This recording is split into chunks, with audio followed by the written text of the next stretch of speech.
श्री स्वामी समर्थ। तर माझ्या या चॅनलमध्ये तुम्हा सर्वांचं मनापासून स्वागत आहे। तर आजच्या व्हिडिओमध्ये मी तुम्हाला अशा काही 16 गोष्टी सांगणार आहे की जेणेकरून त्या आपल्या घरामध्ये नेहमी व्हायलाच पाहिजे।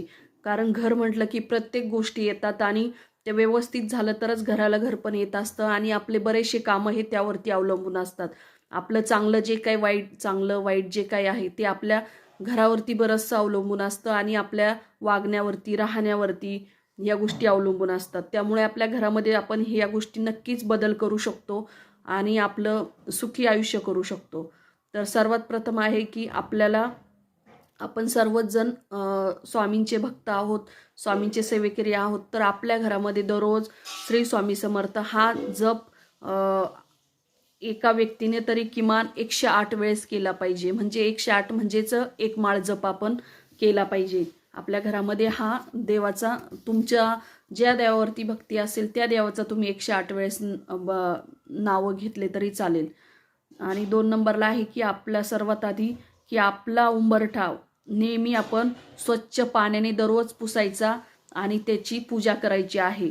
कारण जी निगेटिव्ह एनर्जी असते ती नेहमी बाहेरूनच येत असती आणि मुख्य प्रवेशद्वाराजवळच येत असते। त्यामुळे दररोज आपला मुख्य प्रवेशद्वार हा पाण्याने स्वच्छ करायचा असतो। त्यानंतर उंबरठ्यावर नेहमी आपल्याला कुंकवाने स्वस्तिक काढायचे असतात, कारण हे शुभतेचं प्रतीक आहे।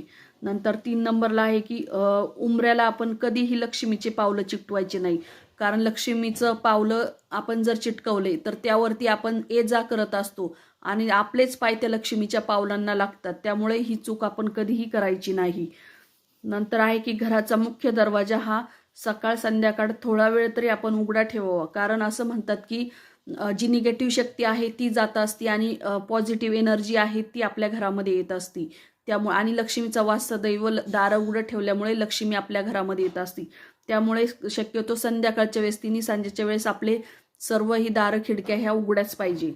नंतर आहे घरात नवीन झाडू आणल्यानंतर तिला आपण तशीच न वापरता हळदी कुंकू लावून त्याची पूजा करायची आणि नंतरच आपण ती वापरात घ्यायची आहे। आणि झाडू अशा ठिकाणी ठेवायचा की तो कुणालाही दिसणार नाही, म्हणजे अगदी दाराच्या पाठीमागे, आणि उभा करूनही कधी झाडू ठेवायचा नसतो।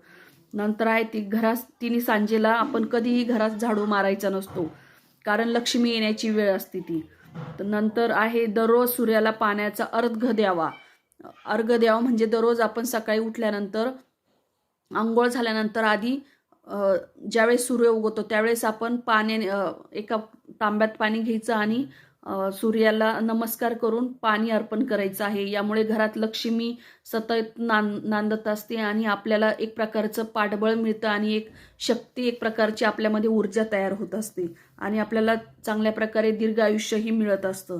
नंतर आहे की देवपूजा करण्या अगोदर आपल्या कपाळाला, आपण कोणतंही कार्य करत असलो तर आपल्या कपाळाला सर्वात प्रथम आपण मधल्या बोटाने हळदी कुंकू लावायचं किंवा गंध लावायचं, मगच आपण देवपूजा करायची किंवा बाकीचं जे काम असतं ते कोणतीही पूजा असेल ती करायची असती।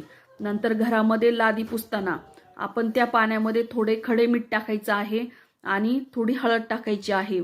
कारण हे निगेटिव्ह एनर्जी किंवा जे काही घरामध्ये दोष वगैरे असतात ते काढण्याचं काम हे करत असतात। नंतर तुळशीला पाणी हे स्वच्छच व्हायचे असतात। बरेच लोक काय करतात की देवाला आंघोळ घातलेलंच पाणी हे तुळशीला अर्पण करत असतात, परंतु तुळस ही पवित्र आहे, त्यामुळे तिला उष्ट पाणी कधीही अर्पण करायचं नाही। ही चूक कधीही तुम्ही करू नका। आणि तुळशीत शंकराची पिंडही कधी ठेवायची नाही। तर शंकराची पिंड नेहमी आपण आपल्या देव्हाऱ्यामध्येच पूजा करायची असते। तर हे सर्वात प्रथम आधी हे चुकीचं आहे की बरेच जण तुळशीमध्येच महादेवाची पिंड ठेवत असतात। त्यानंतर आहे की रोज सकाळ संध्याकाळ घरात धूप किंवा कापूर आपण जाळायचा असतो, कारण निगेटिव्ह एनर्जी जी असते ती जाळण्याचं काम हे धूप आणि कापूर करत असतं आणि घरात पॉझिटिव्ह एनर्जी देण्याचं काम करतात। त्यानंतर आहेत की घरात नेहमी नंदादीप आपण सतत तेवत ठेवायचा आहे। नंदादीप म्हणजे जे वात असती ती मध्ये एकदम मध्यभागी आपण जिला वात करतो तिला नंदादीप असे म्हणतात। तर हे अशुभ ऊर्जा नाहीशी करण्याचं काम हा नंदादीप करत असतात। त्यानंतर आपल्या घरामध्ये आपण नेहमी म्हणजे कंटिन्यू आपल्या घरामध्ये कलश स्थापन केलेला असला पाहिजे, कारण हे शुभतेचं किंवा संकट नाशक हा कलश असतो, त्यामुळे कोणतेही संकट आपल्यावरती येत नाही.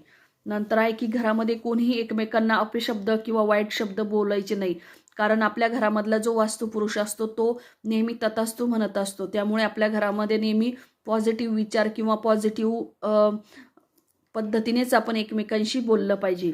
नंतर आहे की घरातील घड्याळ नेहमी उत्तर दिशेला लावावे, कारण उत्तर दिशा ही आपलेली संत गती अशी असती, त्यामुळे उत्तर दिशेला आपण घड्याळ लावायचं असतं. आंघोळ करताना नेहमी आंघोळ करूनच आपण जेवण करायचे असतात, कारण आणि ताटातही कधी हात धुवायचा नसतो जेवण झाल्यानंतर. ज्यात आपण जेवतो त्यातच आपण ताट धुतो हे म्हणजे चांगलं मानलं नाही जात, त्यामुळे आपण त्याच्यात ताटात कधीच हात धुवायचा नसतो, लक्ष्मी असते ती. नंतर आहे की घरातून बाहेर पडताना किंवा महत्त्वाच्या कामाला जाताना आपण नेहमी आपल्या हातामध्ये साखर किंवा आपल्याला दही घेऊन जायचं असतं, कारण यामुळे आपले जे काम असतात ते पटकन होतात आणि हे शुभ मानले जातात, त्यामुळे ह्या वस्तू आपण घरातूनच घेऊन जायची असतात. तर अशा प्रकारे आपण जर ह्या गोष्टी जर आपण केल्या तर आपल्या घरातले बरेचसे समस्या ज्या असतात त्या सुटण्यास मदत होते आणि आपली कामे नेहमी पटकन होत असतात. श्री स्वामी समर्थ.